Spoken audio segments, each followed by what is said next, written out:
I wanted to find a community where I could connect with like-minded people, further my learning, and just code more. So I created my own space.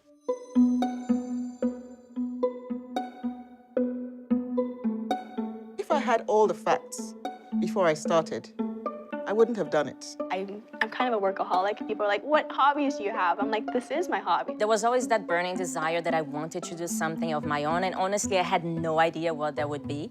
But I decided to just take a step. Carving out your own place in society. That is the most difficult part. I was horrified by the percentage of the population that didn't have access to clean water.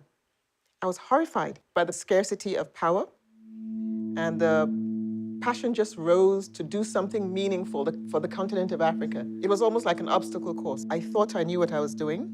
As I went along, I discovered I didn't, but I'd gone too far to turn back, and it was the greatest life lesson I ever learned. Keep on moving. Every person my age really wants to make an impact, right? And not everybody knows how to do that. They see problems all around them. They want to solve them. And that's why I feel like being able to code is such a superpower. And I want it to help other girls too. I want them to feel a sense of belonging. The more women we have coding, more solutions for women, Exactly. which are half of the population will exist. Exactly. So it just makes absolute sense.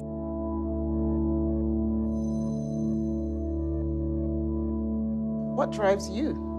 My father left our family when I was 4. It was just my mom and me, and so it was really difficult. But going through a traumatic experience was like a catalyst for what I'm doing today in mental health, to empower other people to become the best version of themselves. I really understand, having a traumatic experience when you're young that propels you and remains like a life force within you. During the Nigerian Civil War, there was bombing all around, and we had to move, and we had to run, and we had to flee. And then I became a refugee, but I was given an opportunity to survive and thrive. And we were able to get a decent education until the war ended. So that has always driven me to do something, give back.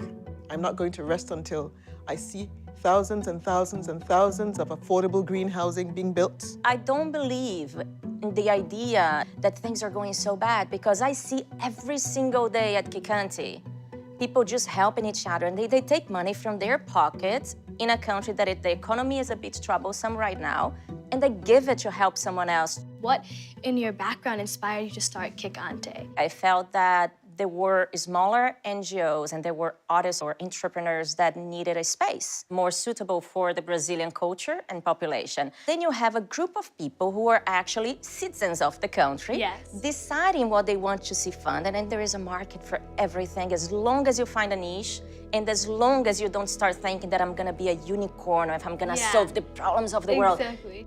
You being an entrepreneur, female entrepreneur, and having this much of an impact on society in Brazil itself is something like this a 15-year-old sitting right in front of you wants to do when they grow older. And you will do.